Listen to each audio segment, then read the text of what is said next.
The spaceship landed in the middle of the night, its metallic surface gleaming under the pale moonlight. The man stood in his backyard, his heart pounding as he watched the strange craft descend. He had been warned about this moment, but nothing could have prepared him for what came next. The door of the spaceship hissed open, and a figure stepped out. She was unlike anything he had ever seen. Her skin had a faint blue glow, and her eyes shimmered like stars. She was tall and slender, with long, silver hair that flowed like water. But what struck him the most was the look in her eyes, fear, sadness, and something else he couldn't quite place. 2 alien guards escorted her to his doorstep.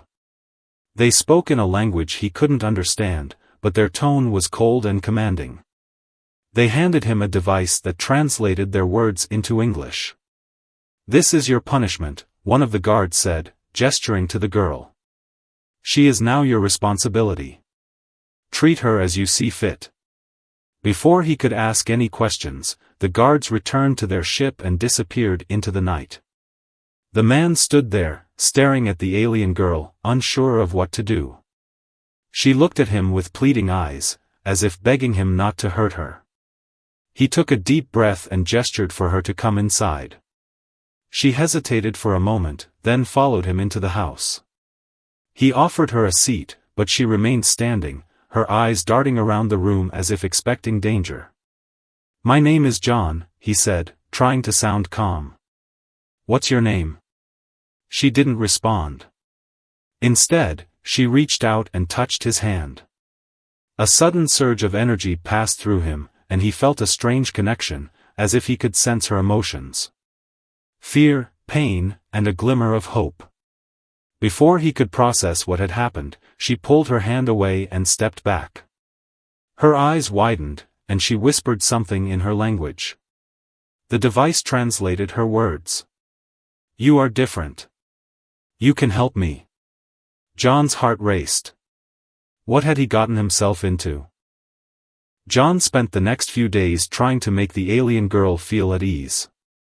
He gave her a room in his small house, though she rarely used it. Instead, she wandered around, examining everything with a curious yet cautious gaze. She seemed fascinated by the simplest things, a glass of water, a flickering light bulb, even the sound of birds chirping outside. He tried to communicate with her, but the language barrier was a challenge. The translation device helped, but it was clunky and often misinterpreted their words.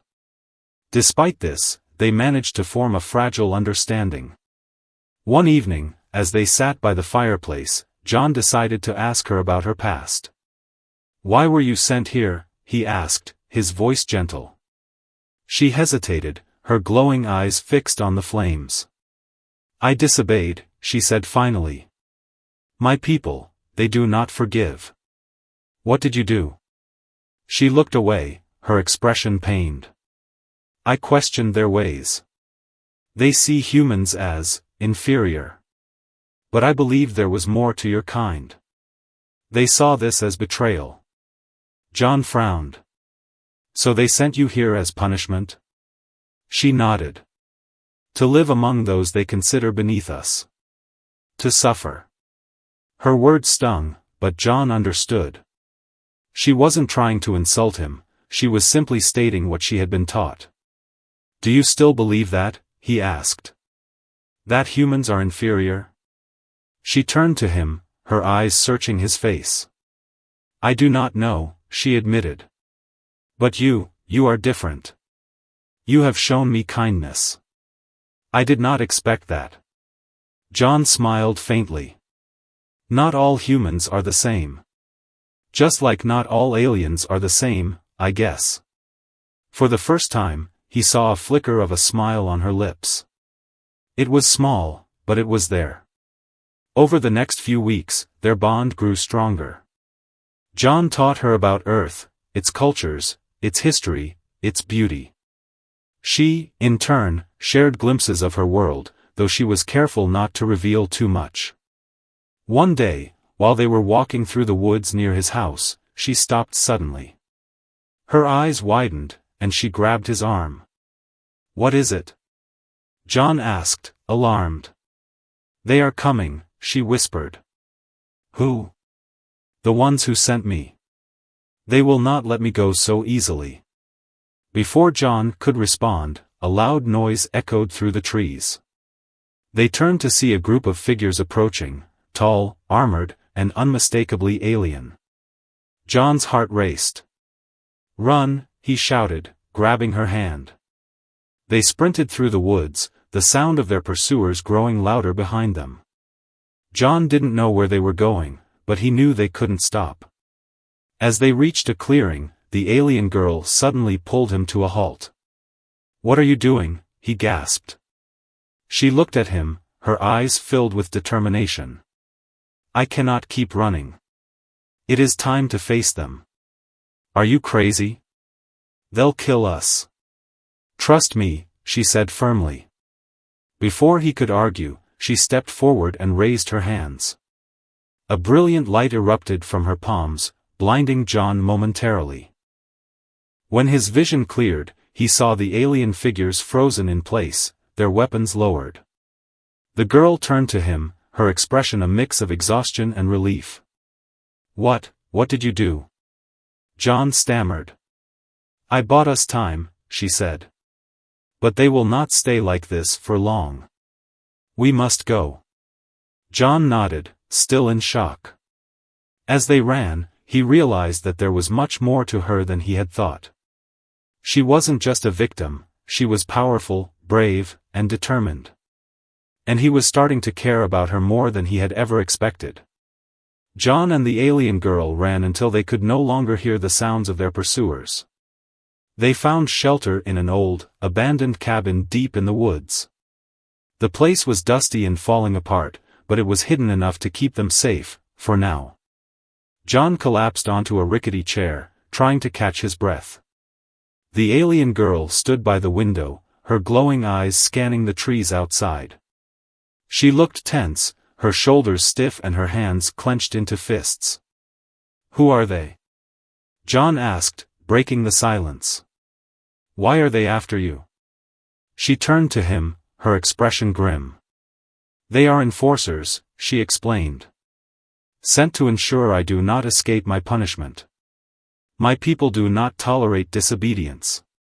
But you're not trying to escape, John said. You're just living here. With me. She shook her head. To them, that is the same thing. They believe I am corrupting their ways by being with a human.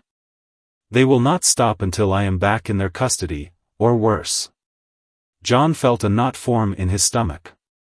What do we do? She hesitated, then walked over to him. We keep moving. We stay ahead of them. But what? But it will not be easy, she admitted. They are relentless. And they have technology far beyond what you can imagine. John sighed, running a hand through his hair. Great. So we're basically running for our lives with no plan and no way to fight back. She placed a hand on his shoulder, her touch surprisingly warm. We have each other, she said softly. And that is more than I ever had before. Her words gave him a strange sense of comfort. Despite the danger, he felt a growing determination to protect her. The next morning, they set out again, moving cautiously through the woods. John had packed a small bag with supplies, food, water, and a few tools he thought might come in handy. The alien girl walked beside him, her eyes constantly scanning their surroundings. As they walked, John tried to lighten the mood. You know, I never caught your name, he said. She glanced at him, a faint smile playing on her lips. In my language, it is difficult to pronounce. But you may call me Lyra. Lyra, John repeated. That's pretty. She looked away, but he could see the hint of a blush on her cheeks. Their journey was slow and exhausting. They avoided main roads and towns, sticking to the wilderness to stay hidden. At night, they took turns keeping watch, though John often found himself struggling to stay awake.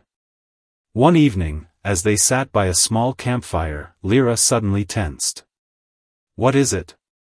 John whispered. She held up a hand, signaling him to be quiet. Her eyes narrowed as she focused on something in the distance. "They're here," she said quietly. John's heart skipped a beat. "What do we do?" Before she could answer, a loud crash echoed through the trees. They turned to see a massive figure emerging from the shadows, a towering alien enforcer, clad in armor and wielding a weapon that glowed ominously. Lyra stood up, her hands glowing with the same light John had seen before. "Stay behind me," she ordered. John wanted to argue, but he knew he was no match for the enforcer. He crouched behind a tree, watching as Lyra faced the enemy. The enforcer spoke in a deep, guttural voice. "You cannot run forever, Lyra. Surrender now, and your punishment will be less severe." "I will never surrender," Lyra replied, her voice steady. "I am not afraid of you." The enforcer raised its weapon, and a beam of energy shot toward her. Lyra deflected it with a wave of her hand, the energy dissipating harmlessly into the air. John watched in awe as the two clashed, their powers lighting up the night. Lyra moved with incredible speed and precision, but the enforcer was strong and relentless. Finally, Lyra managed to disarm the enforcer, sending its weapon flying into the trees. She raised her hands, and a burst of energy knocked the enforcer to the ground. "Leave us alone," she said, her voice trembling with anger. "Or next time, I will not hold back." The enforcer growled but did not get up. Lyra turned to John. "We need to go. Now." They ran into the darkness, leaving the enforcer behind. As they moved, John couldn't help but feel a mix of fear and admiration. Lyra was stronger than he had ever imagined, but he knew the enforcers would not stop coming. And he couldn't shake the feeling that their journey was only just beginning. John and Lyra traveled for days, moving deeper into the wilderness to stay ahead of the enforcers. The encounter with the towering alien had left them both shaken, but it had also brought them closer. John found himself relying on Lyra more than ever, and she, in turn, seemed to trust him completely. One night, as they sat under the stars, John finally worked up the courage to ask the question that had been weighing on his mind. "Lyra," he began, "you said your people sent you here as punishment. But there's more to it, isn't there? Why are they so determined to bring you back?" Lyra was silent for a long time, her glowing eyes fixed on the night sky. Finally, she sighed and turned to him. "There is something I have not told you," she admitted. "Something important." John's heart raced. "What is it?" She took a deep breath.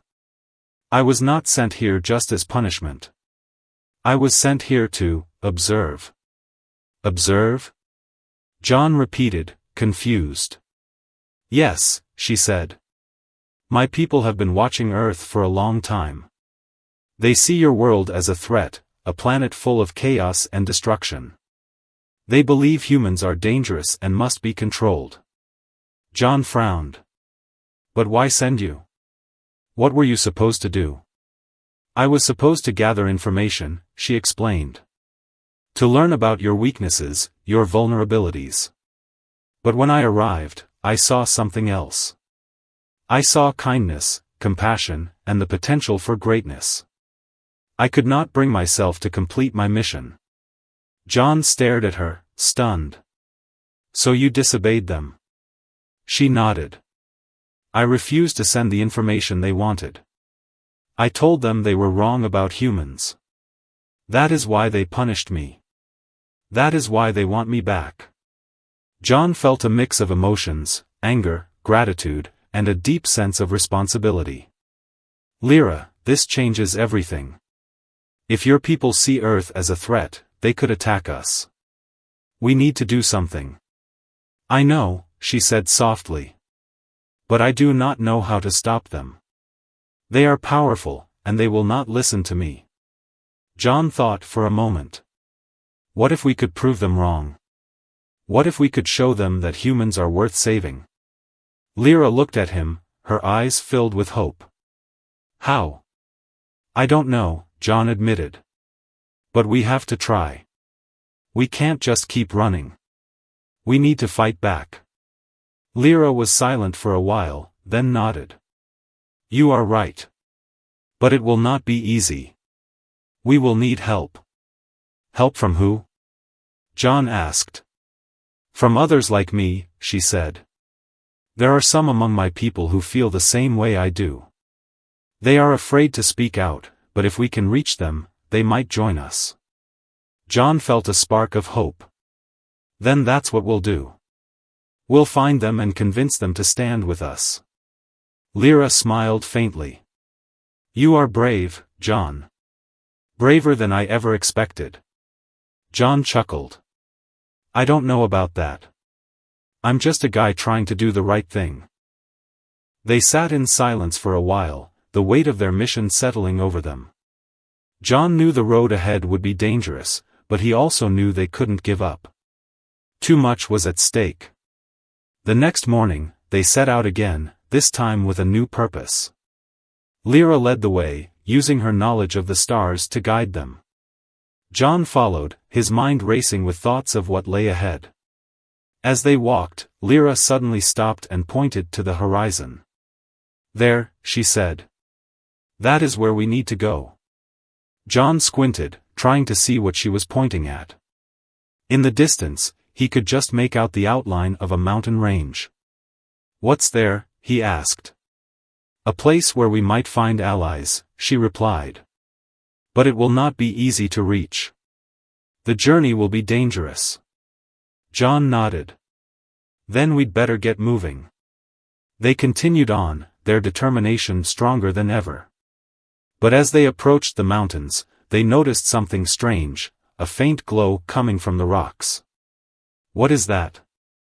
John asked, his voice tinged with unease. Lyra's eyes widened. It is a warning, she said. We are not alone. Before John could respond, a group of figures emerged from the shadows. They were not enforcers, they were different.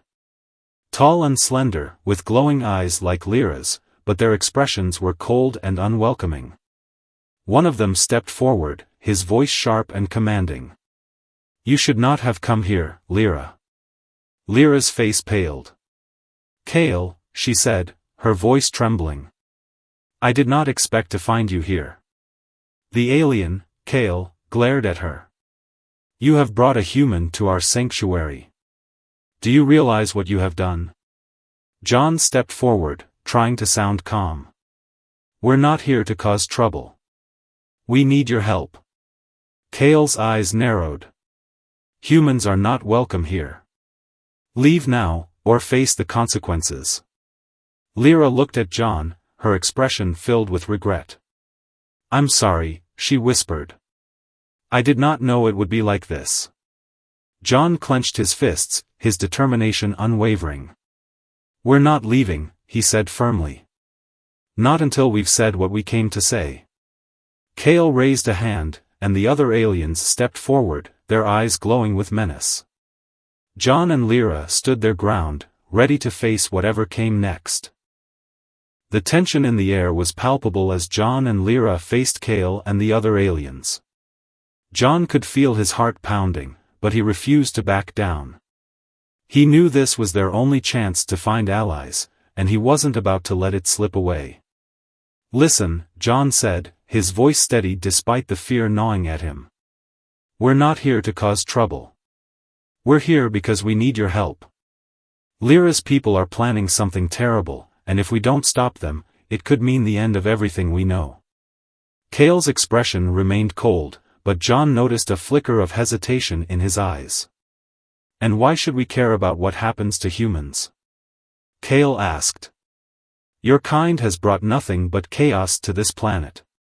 Because it's not just about humans, Lyra interjected, stepping forward. It's about all of us. My people's actions will affect everyone, aliens and humans alike. If we don't stand together, we'll all lose. The other aliens exchanged uneasy glances, but Kale remained unmoved. You betrayed us, Lyra, he said sharply. You chose humans over your own kind. why should we trust you now? I didn't choose humans over my kind, Lyra replied, her voice filled with emotion. I chose what was right. And I'm asking you to do the same. For a moment, no one spoke. The silence was heavy, broken only by the sound of the wind rustling through the trees. Then, one of the other aliens, a tall, slender figure with silver hair, stepped forward. Kale, she said softly, perhaps we should hear them out. Kale turned to her, his expression softening slightly. Eris, you know the risks. I do, Eris replied. But if what they're saying is true, we can't afford to ignore it. Kale hesitated, then sighed. Fine. Speak quickly. John took a deep breath and began to explain everything, Lyra's mission, her refusal to betray humanity, and the Enforcer's relentless pursuit. He spoke of the potential destruction her people could unleash and the importance of standing together to prevent it. When he finished, the aliens were silent, their expressions thoughtful.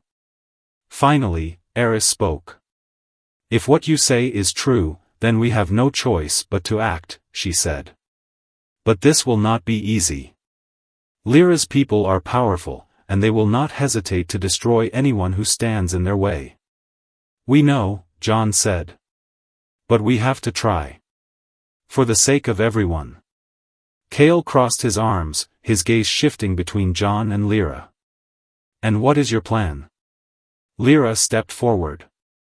We need to gather more allies, both from your group and from others who feel the same way. If we can unite those who oppose my people's plans, we might stand a chance. Kale nodded slowly. It's a risky plan, but it might work. However, we'll need to move quickly. If the Enforcers find us, we'll be in serious danger. Then let's not waste any more time, John said. Over the next few days, John and Lyra worked with Kale and Eris to rally support.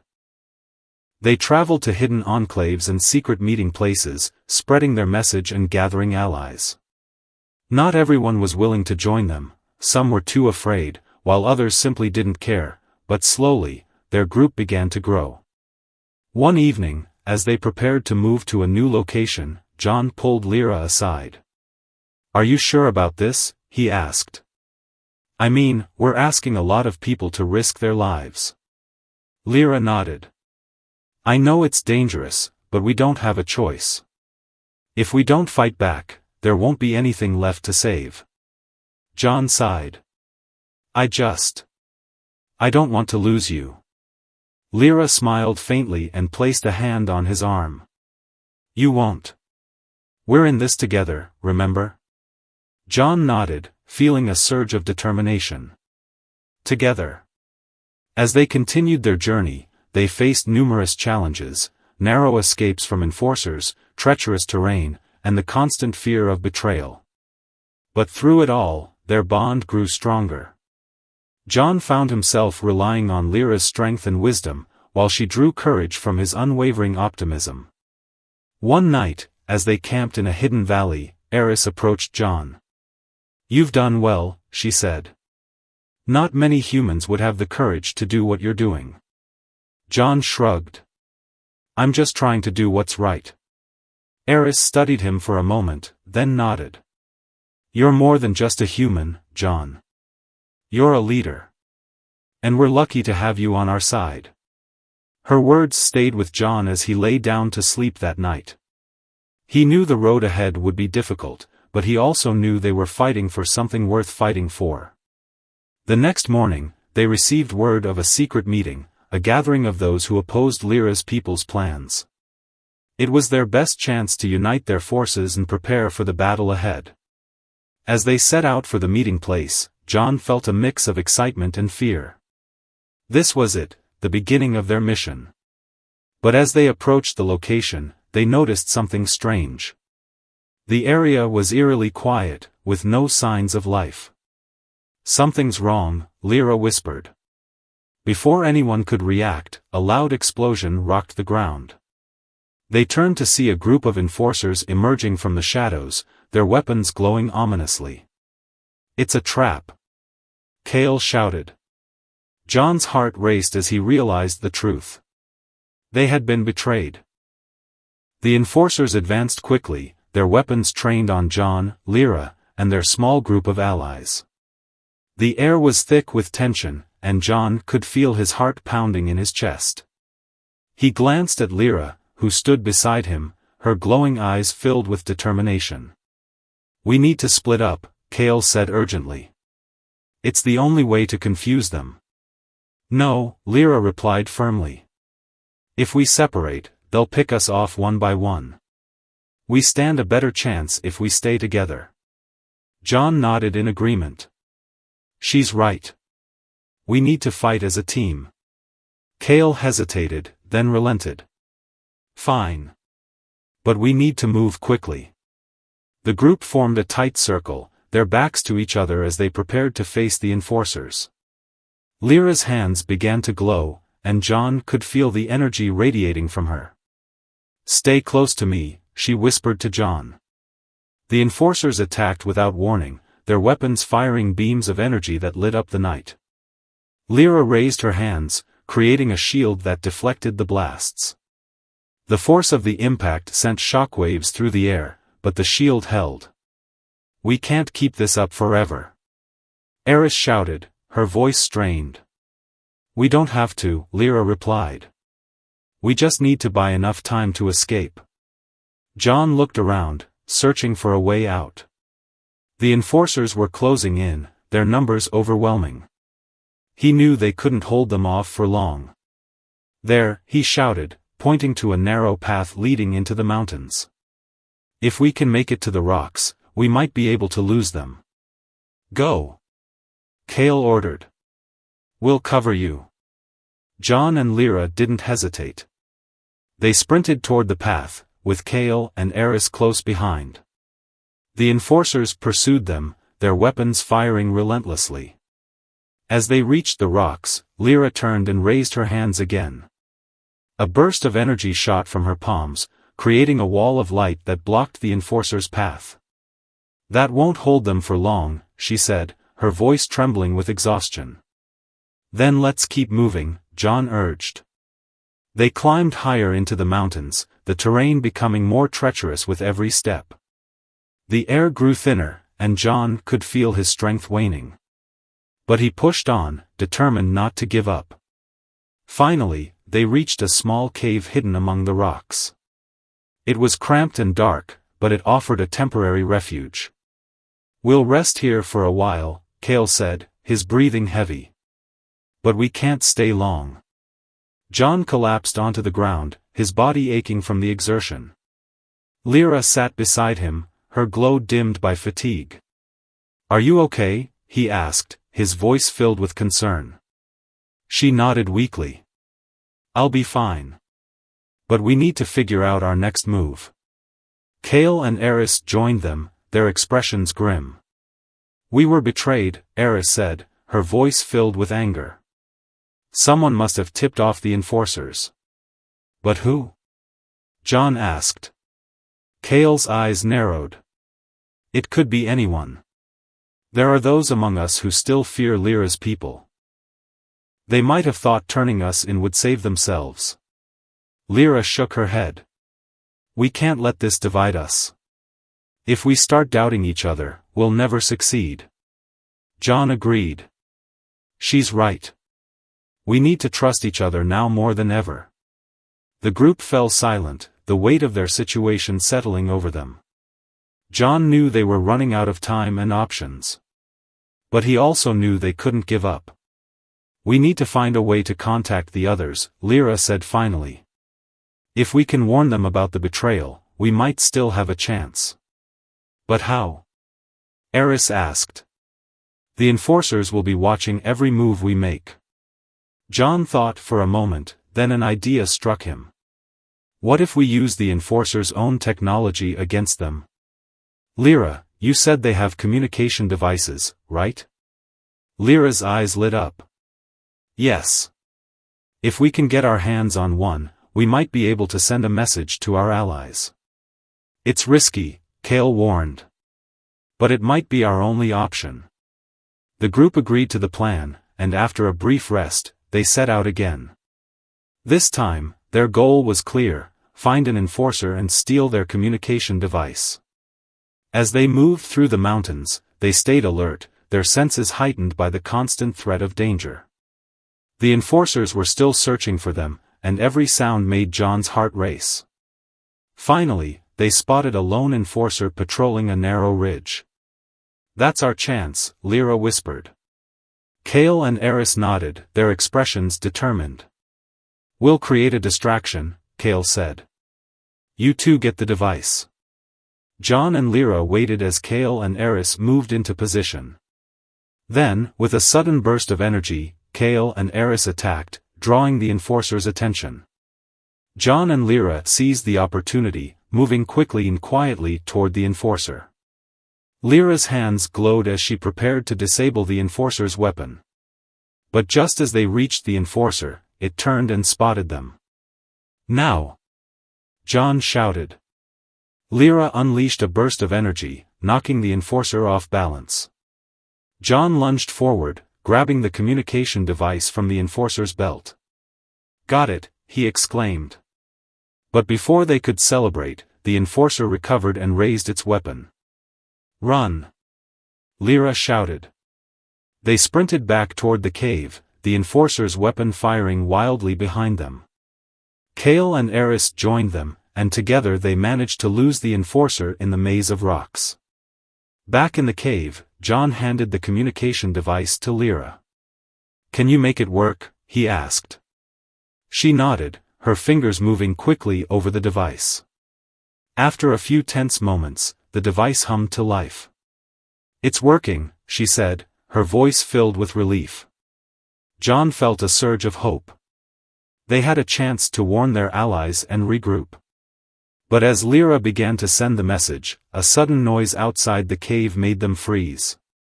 "They've found us," Eris whispered. John's heart sank.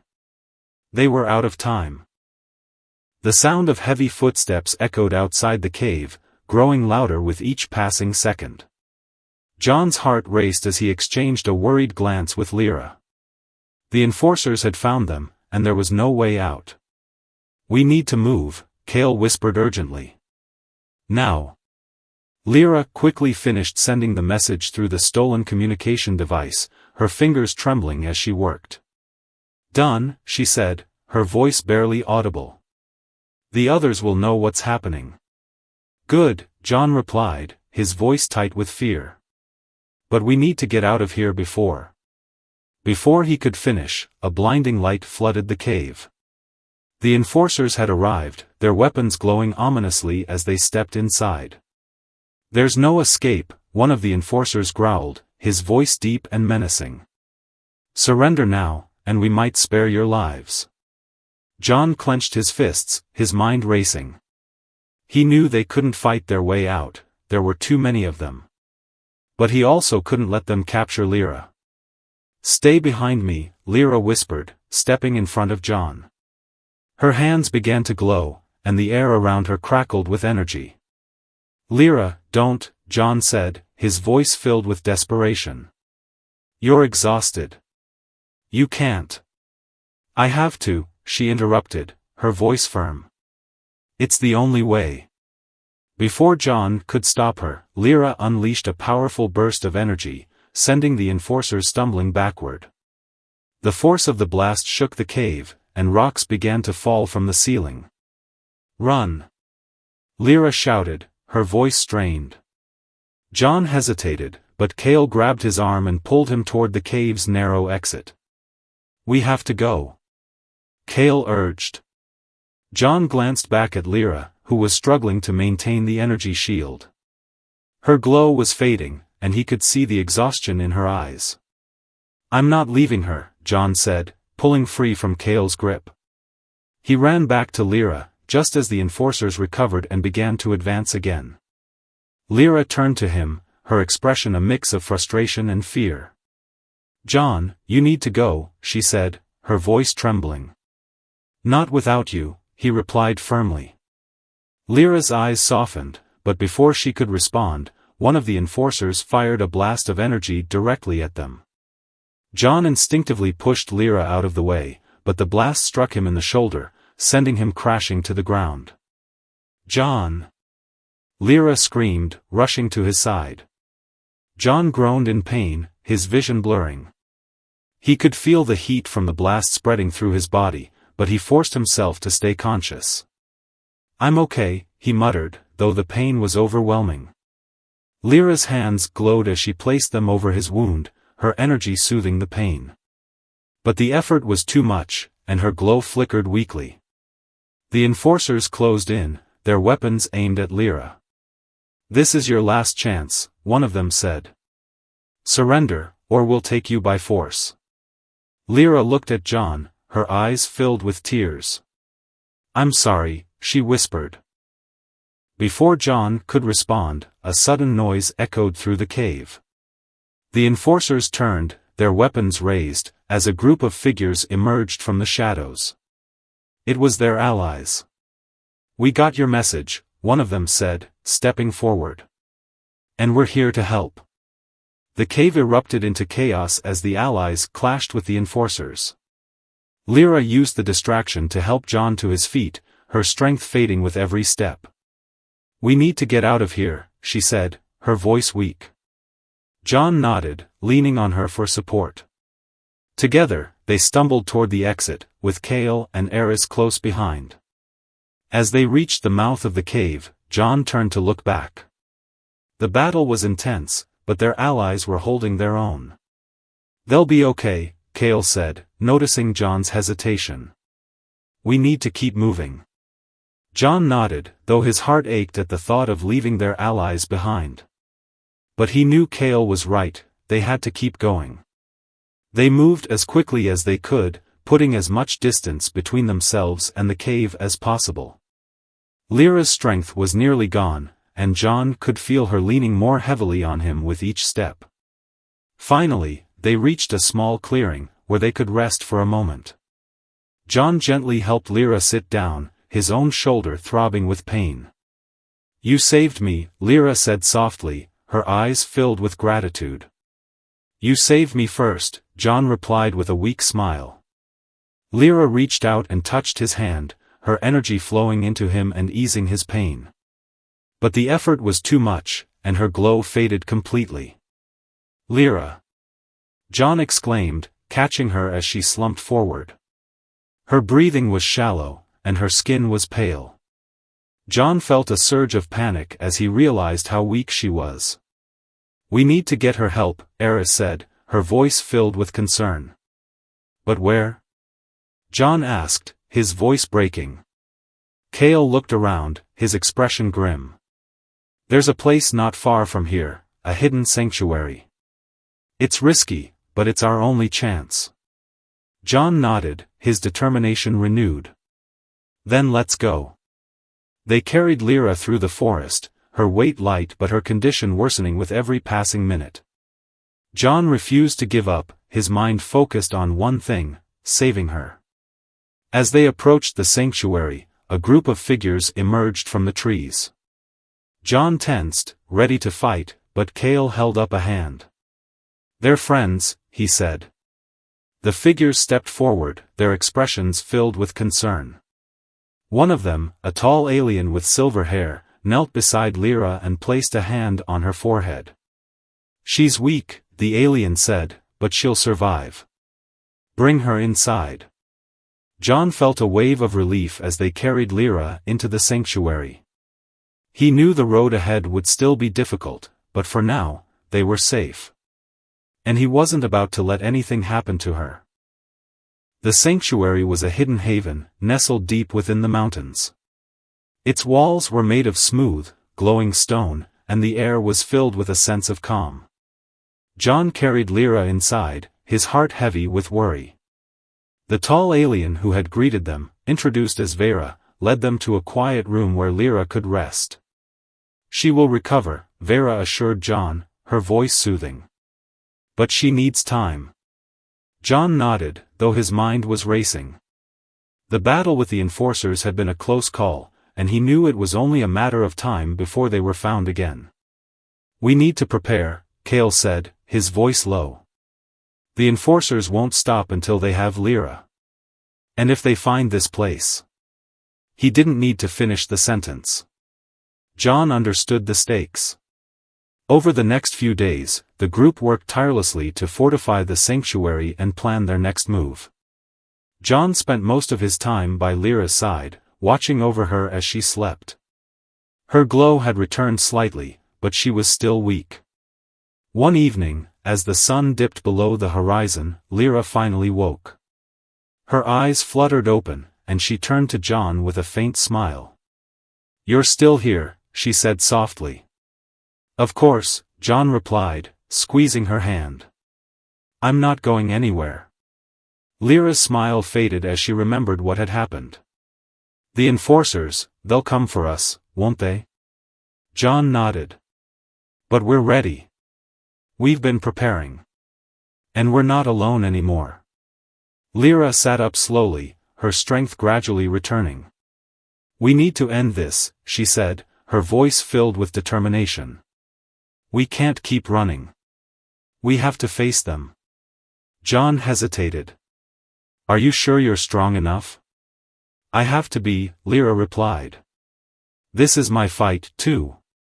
The next morning, the group gathered to finalize their plan. Vera and her people had agreed to help, and together, they devised a strategy to confront the enforcers once and for all.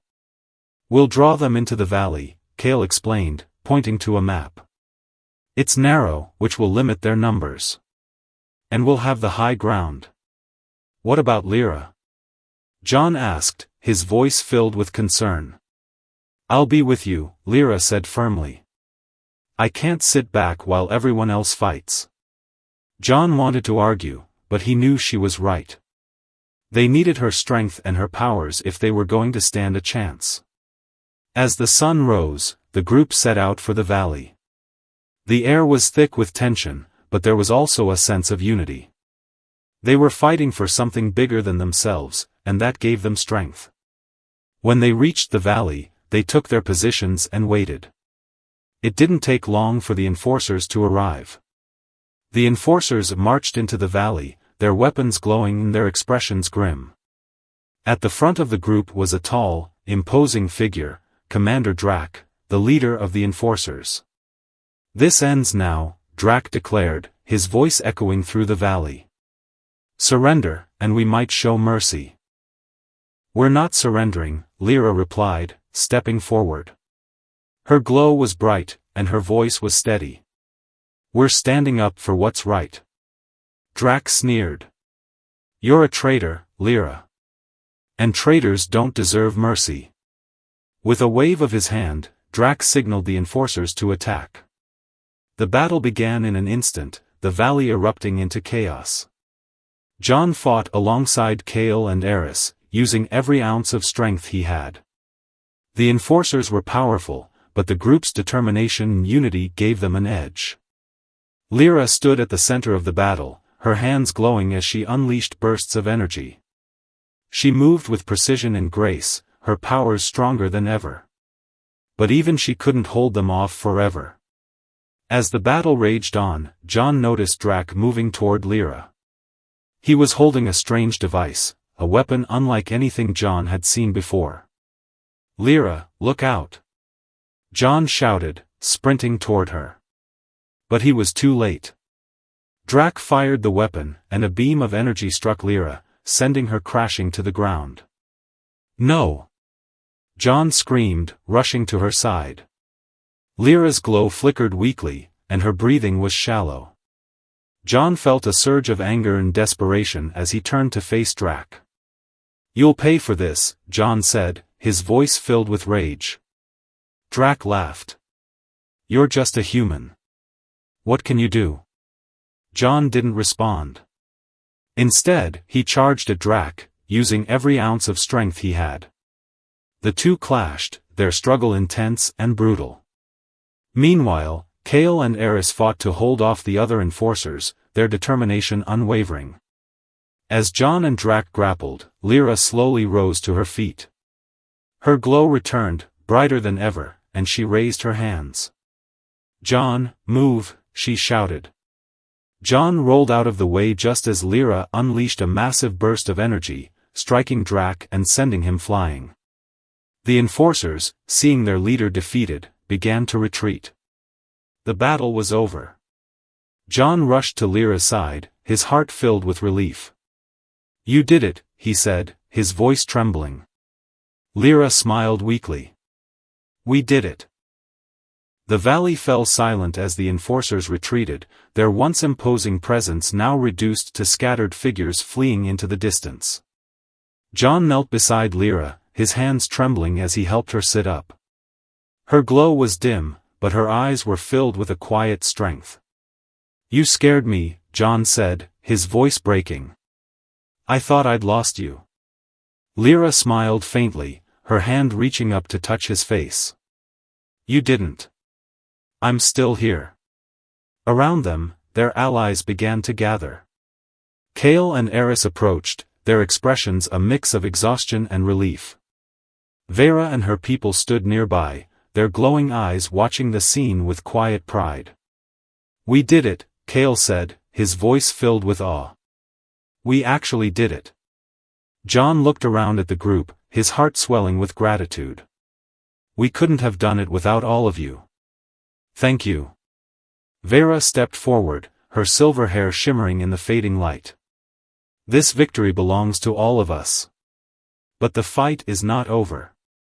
Lyra's people will not give up so easily." Lyra nodded, her expression serious. "She's right. This is just the beginning. We've shown them that we won't back down, but we need to keep pushing. We need to show them that there's another way." John helped Lyra to her feet, his arm around her for support. "Then we'll keep fighting," he said firmly.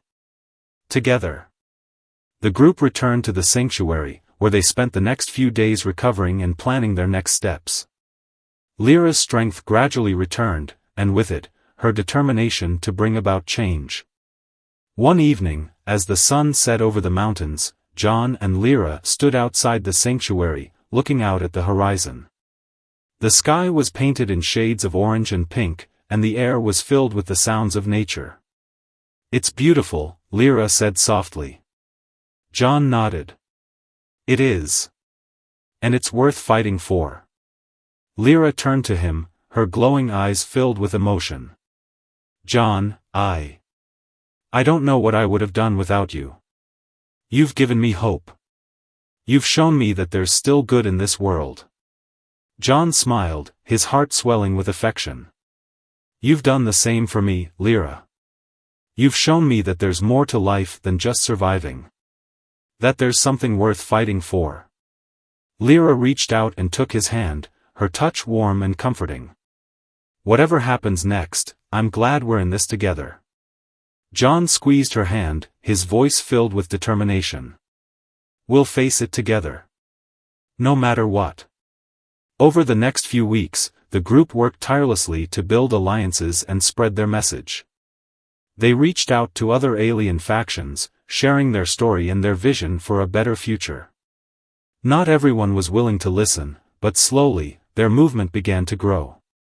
One day, as they prepared to leave the sanctuary and continue their journey, Vera approached John and Lyra. "You've done something incredible," she said, her voice filled with admiration. "You've shown us that change is possible. And you've given us hope." Lyra smiled, her glow bright with pride. "We couldn't have done it without you, Vera. Thank you for believing in us." Vera nodded, her expression serious. "The road ahead will not be easy. But I know you'll succeed. You've already proven that." As they set out on their journey, John and Lyra felt a renewed sense of purpose. They knew the challenges ahead would be great, but they also knew they had the strength and determination to overcome them. One evening, as they camped under the stars, John turned to Lyra. "Do you ever think about what comes next?" he asked. "After all of this is over?" Lyra looked at him, her eyes filled with warmth. "I do. I think about a world where humans and aliens can live together in peace. Where we don't have to fight anymore." John smiled. That sounds like a world worth fighting for. Lyra nodded, her gaze returning to the stars. It does. And I believe we'll get there. One day. As they sat together, watching the stars, John felt a deep sense of peace. He knew the road ahead would be difficult, but he also knew they were on the right path. And as long as they had each other, they could face anything. Conclusion. The story of John and Lyra is one of courage, hope, and the power of unity. Through their journey, they showed that even in the face of overwhelming odds, it's possible to stand up for what's right and create a better future. Their fight was far from over, but they had taken the first steps toward a world where humans and aliens could coexist in peace. And in doing so, they had found something even more precious, a bond that would carry them through whatever challenges lay ahead. As the stars shone brightly above, John and Lyra knew that their story was just beginning. And together, they were ready to face whatever came next.